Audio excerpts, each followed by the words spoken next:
આજનું ચિંતન. એક સમુદ્ર કિનારે નાનું એવું બાળક રેતીમાં રમતું. એવામાં એનું ચપ્પલ સમુદ્રમાં તણાઈ ગયું. તો એણે સમુદ્ર કિનારે રેતી ઉપર લખ્યું કે સમુદ્ર ચોર છે.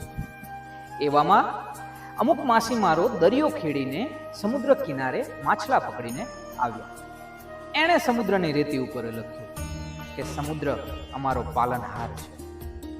એક વૃદ્ધ ડોશીમાં સમુદ્ર કિનારે એનો દીકરો સમુદ્રમાં તણાઈ જવાથી મૃત્યુ પામ્યો હતો. તો એણે સમુદ્ર કિનારે રેતી ઉપર લખ્યું કે સમુદ્ર હત્યારો છે.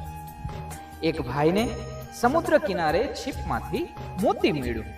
તો એણે સમુદ્ર કિનારે રેતી ઉપર લખ્યું કે સમુદ્ર દાનવીર છે. મિત્રો, આપણા પ્રત્યેના વ્યક્તિએ દરેકના અભિપ્રાયો અલગ અલગ હોઈ શકે છે, પરંતુ આપણે સમુદ્રની જેમ મોજમાં રહેવું અને આપણે આપણું કાર્ય કરતા રહેવું. જય હિન્દ.